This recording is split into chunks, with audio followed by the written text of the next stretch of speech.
one point, Blakey and Lucasraps were considered to be the best rap duo in South African hip-hop history, taking the world by storm with their breakout song.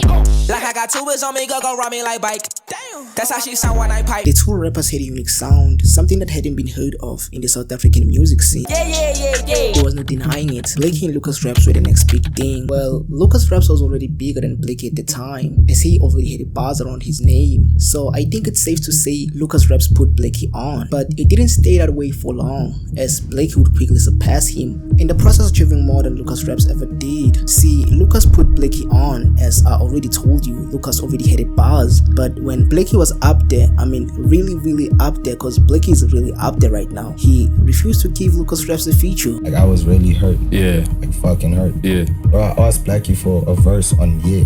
And he said he's gonna think about it, and he's still thinking about it. So today we dive deep into the history of Blakey and Lucasraps, once an iconic rap duo, now turned rivalry. My name is Stripes, and today we look at why Blakey abandoned Lucasraps.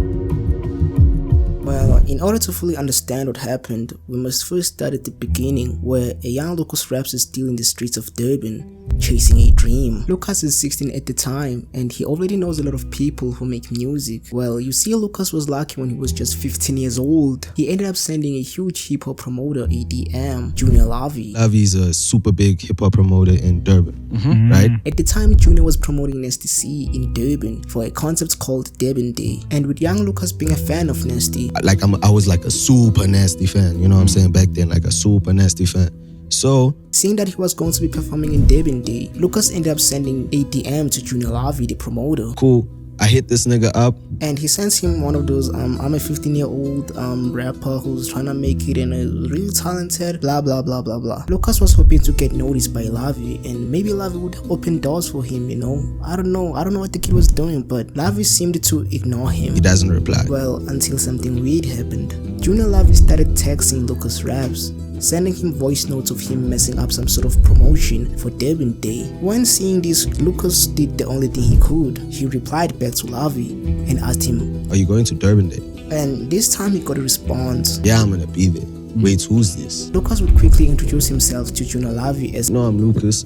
I wanna rap for you. and Lavi didn't seem to have a problem with it. He actually invited Lucasraps onto the VIP lounge during the after party. They would meet then, and maybe Lavi would give Lucas a chance. When Lavi first walked out of the VIP section to meet Lucasraps, he was in for a shock. So I'm like, yo, Lavi.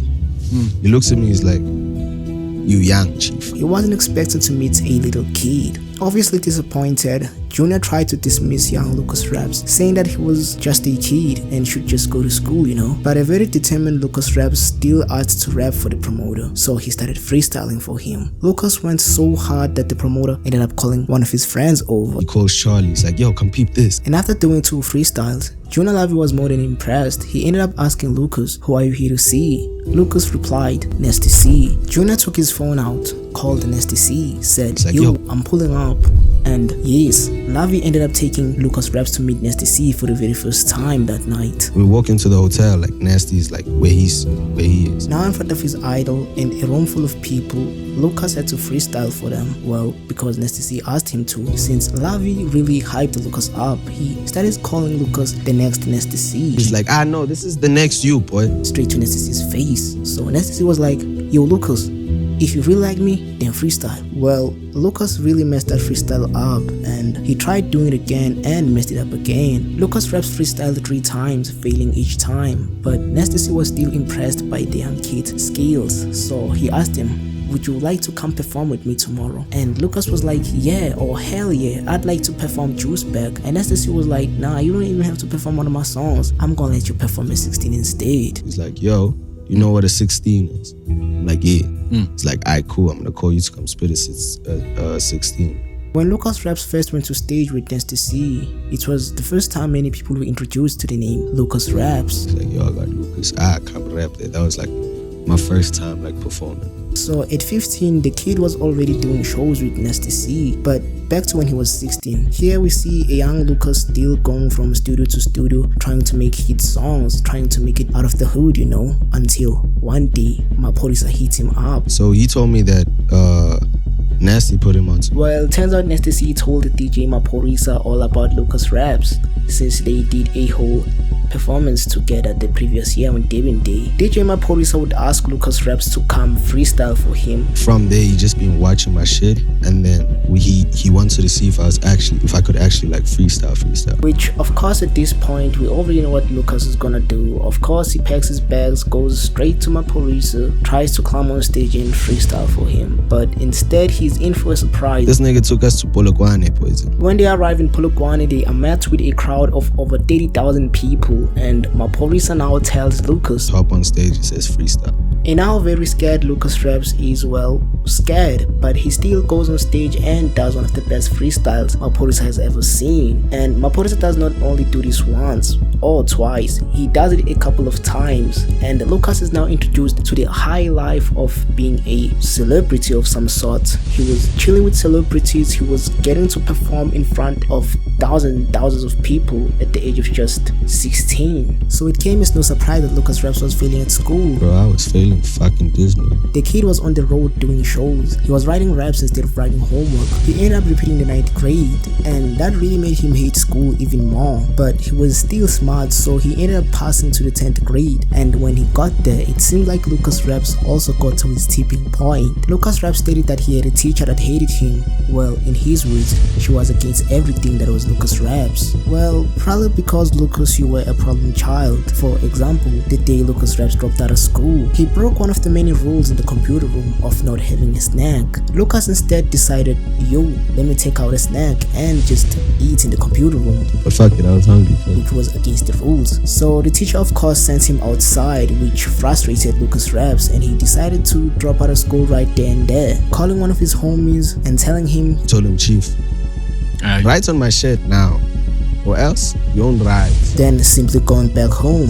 When he arrived home, of course there was tension in the house all night. Amidst the commotion, Lucas just decided to go to his room, packed his bag, called DJ Maphorisa, asked him to buy him a ticket, and said, yo man, I'm done with the school shit. I'm ready to come to Joburg and make some music. While Lucasraps goes to Joburg, we gotta stay behind in Durban, well, to see where Blakey is. It's 2020 and he's doing his final year in Howard University. He's trying to get his psychology degree, and on the side he's releasing music on SoundCloud. Blakey was doing numbers, but just not enough numbers for him to actually pursue rap as an actual career. Blakey has always been an introspective person. Like I don't know, I do a lot of like self-introspection. So he probably thought that rapping wasn't a realistic career at the time. Plus, his parents probably preferred him being a psychologist instead of a rapper. But that still didn't stop him from grinding towards his rap career. Like Lucas, he was out in Durban recording in every studio he could. And he was also meeting new people every day to collab with. Geek Fam was a producer based in Durban. Although Lucas moved to Joburg, he still frequently visited Durban. And whenever he went there, he also visited Geek Fam's house, since Geek was one of the producers Lucas used to work with while he was in Durban. So he used to go to Durban to Geek's place in Durban North to go record there. So one day Blakey was at one of his friend's house when he saw a notification on his phone. The notification was from Lucas's Instagram, since Blakey followed him and all. Lucas was telling his followers that he was coming back to Durban and he'll be recording new music with producer Geek Fam. Like we saw Lucas's post, he's like, yeah, I'm going to Geek Fam, we're going to make some music, and I was like, boys in.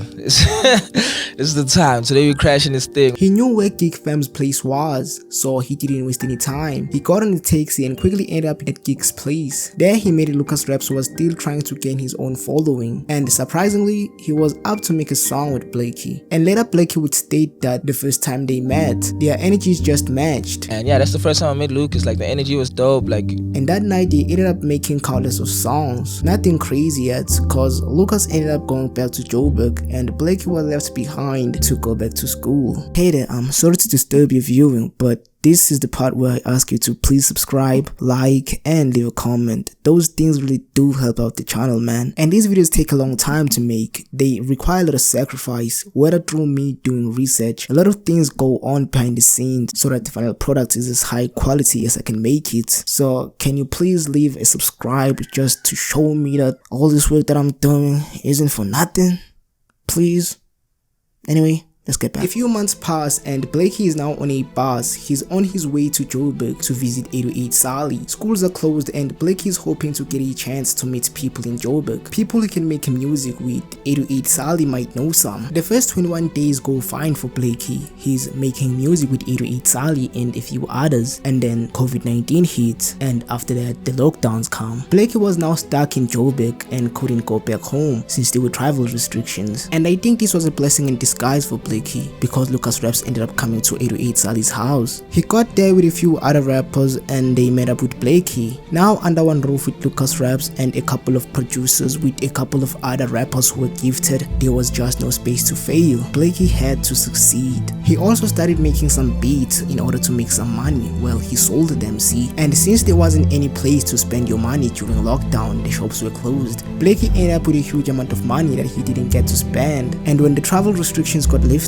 Blakey headed home. Even though Lucasraps begged him to stay, Blakey really missed his family. When he got home, he told his parents, like, hey man, take this. This is what I have from Josie, and this is what I'm trying to do. And forget about the whole psychology thing. This whole school thing, I don't think I want to do it. And his parents weren't really pleased with the decision. Blakey had now been in Joburg. He's seen that money is getting made there. He's seen that this rap thing can actually take off. So there was no going back. Well, I mean, he wanted to go back to Joburg, but his parents didn't want him to go back to Joburg. They wanted him to go back to school instead. So Blakey decided to lie to them. He told them, I'll just study online. Let me go. His parents saw that they couldn't stop him from chasing his dreams, so they had to make the hard decision of letting him go. Blakey was quickly on a bus headed straight to Joburg again, and this time he hit up Lucasraps, told him, yo man, I'm coming to Joburg, I'm down with the school shit, I'm trying to make music.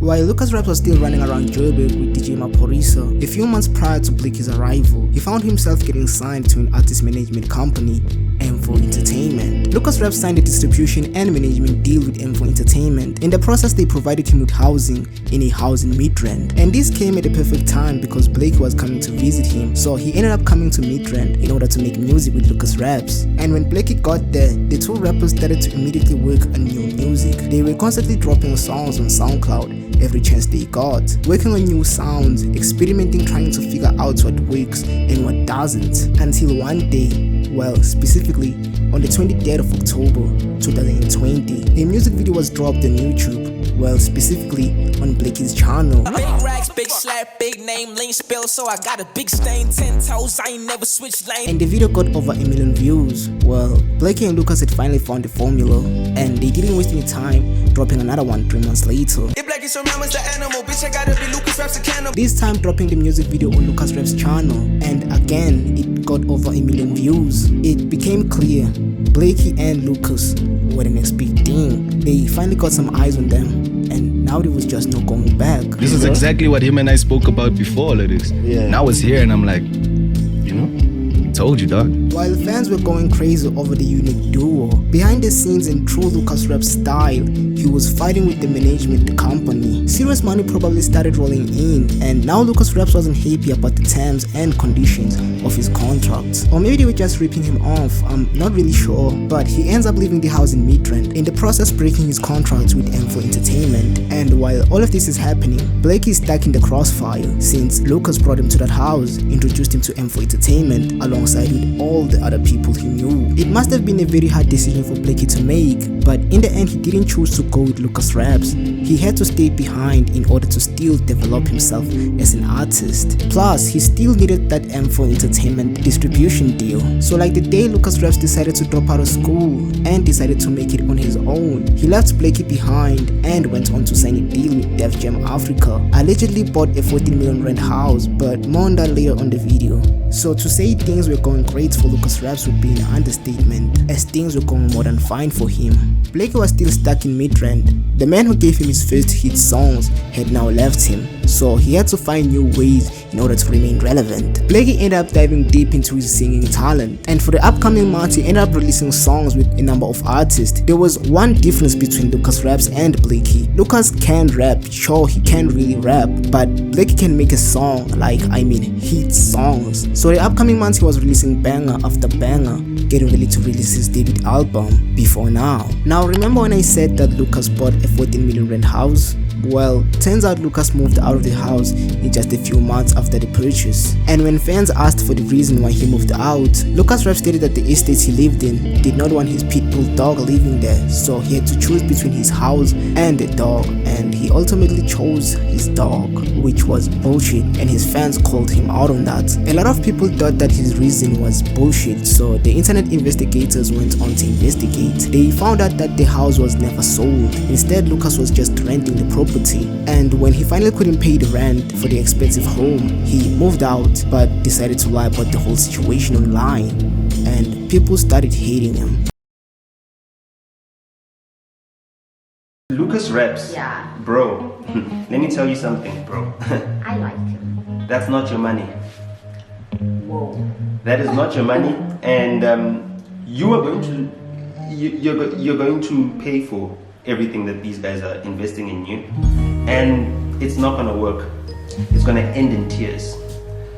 Yo. Stop the flossing with other people's money.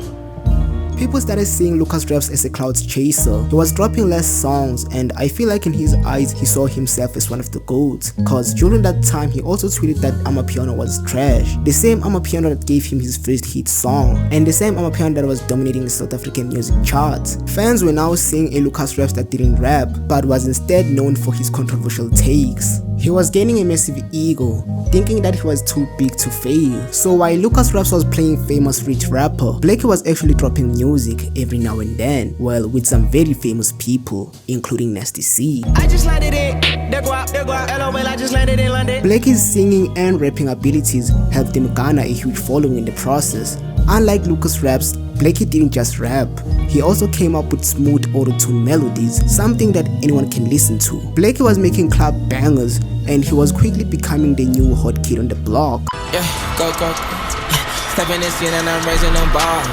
Yeah, about to go out, I'ma put on this. While on the other hand, Lucasraps was quickly becoming the most hated rapper in SA hip-hop. It was made worse by the fact that Lucasraps didn't progress in his style of rapping. He was still rapping the same way he did when he came in the game, and people were honestly getting tired of the same old thing. Lucasraps, but I mean, like, what he's doing now, nah, man. It's like you're wasting your time, man, and you're never gonna get it back. You're never gonna get it back. Like, really reconsider. You know what I mean? Like he's and rushing. look how Blakey has blown up, right? Yeah.